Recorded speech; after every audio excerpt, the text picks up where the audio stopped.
민규는 오히려 좋아합니다.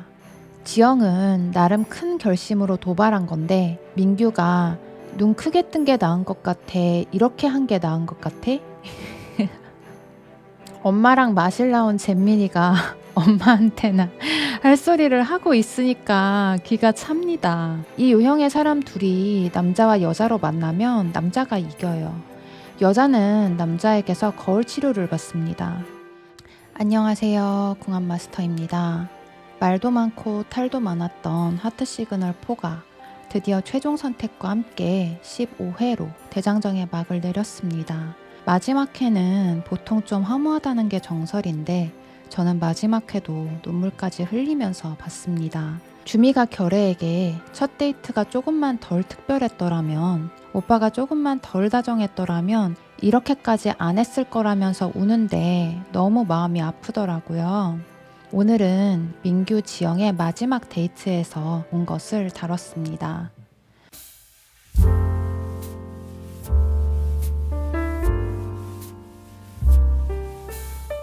마지막 데이트가 의미가 깊어서 또 이 둘 얘기를 안 할 수가 없었어요.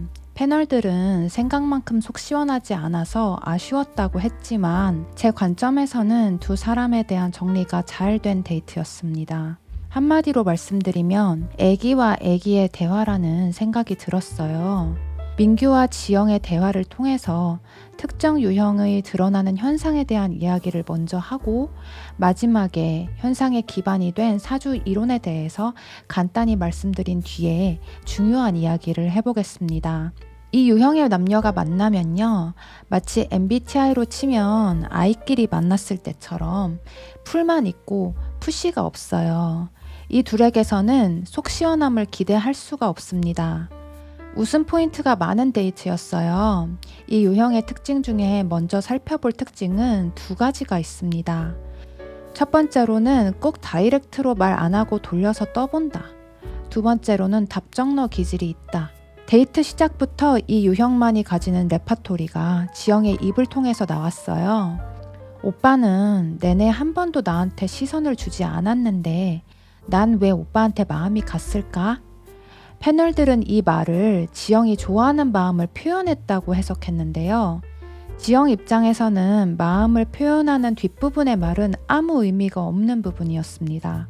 사실 지영이 말하고 싶었던 건, 아니 듣고 싶었던 대답은 너에게 시선을 줬어 라는 대답과 그에 대한 구체적인 이야기였어요.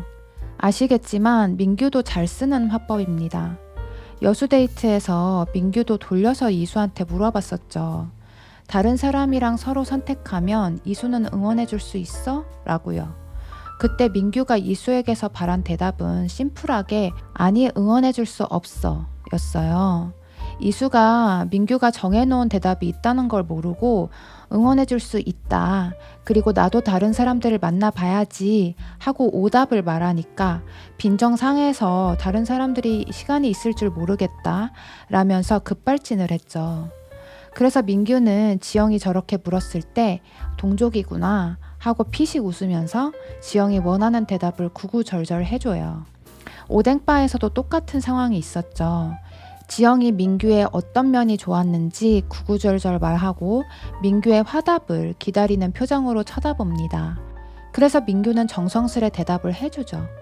또 계산 직전에 자기는 나였던 적 한 번도 없었으면서 라고도 했었습니다. 민규가 거기에도 떠밀려 대답을 해주려다가 화답에 지쳤는지 그만두었었죠. 다시 돌아와서 본인이 먼저 떠봤으면서 민규가 말을 하니까 왜 떠봐 합니다. 주거니 받거니 하다가 지영이 나랑 행복하길 바라지 않아 그냥 행복하길 바래 라고 도발을 합니다.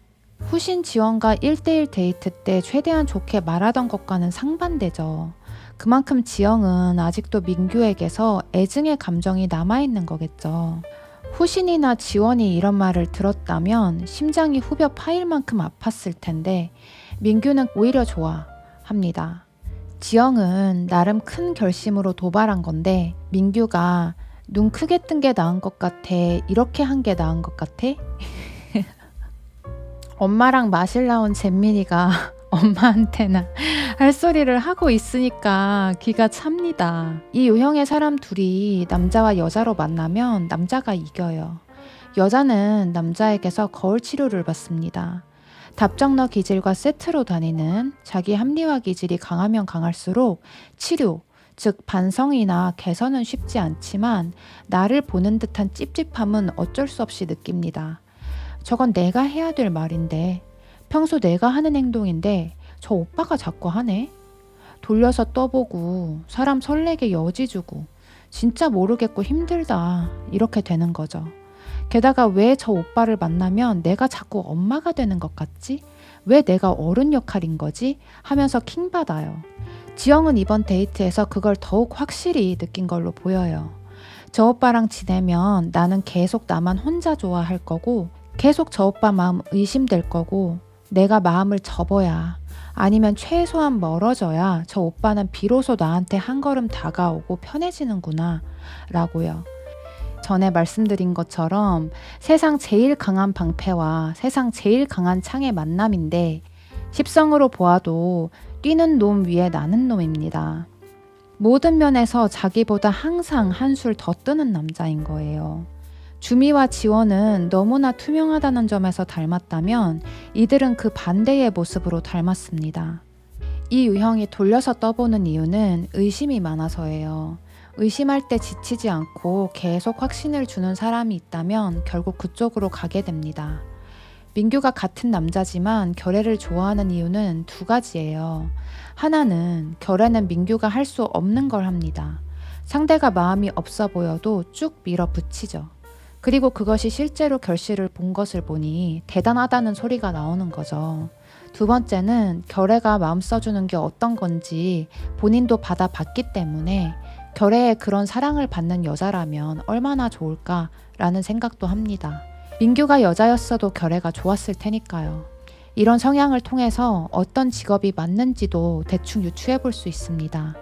결애 같은 타입은 사업가 성향의 사람이고 민규 같은 사람은 천상 직장인이죠. 사주 이론에 대한 설명 간단하게 하겠습니다. 보통은 을목, 신금 이런 일간으로 말씀을 드렸어요. 그리고 앞으로도 그럴 예정입니다. 왜냐하면 가장 여러분들이 이해하기도 쉽고 또 사주에서 이 일간이라는 거는 수학으로 치면 덧셈, 뺄셈, 나눗셈 뿐 아니라 그냥 숫자 그 자체라고 해도 좋을 정도로 사주풀이의 근간이고 또 방점이기도 해요. 사실 이것만 알아도 일상생활에 충분히 적용할 수 있기 때문이고요. 이제 여기서 한 발자국 더 나아가면 십성이라는 게 있어요. 그중 인성이라는 성분을 이 둘이 공유하고 있습니다. 여기서 또 둘로 쪼개지고 복잡해지지만 단순하게 보면 그렇습니다. 그 성분이 이 데이트에서 너무 적나라하게 잘 드러났어요. 인성은 받는 성분이고요.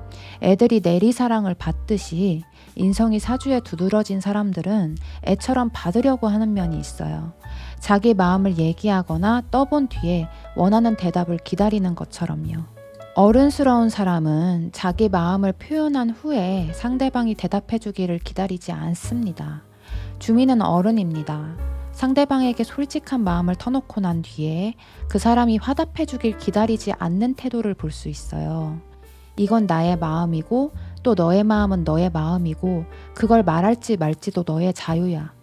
나는 너를 나와 같은 어른으로 존중하는 만큼 어떤 부담도 주고 싶지 않기 때문에 대답을 해주면 좋겠다는 마음조차 내 이기심이기에 너의 앞에서 대답을 조르는 어린아이 같은 모습을 보이진 않을 거야 라는 담백한 배려가 어른에겐 있습니다.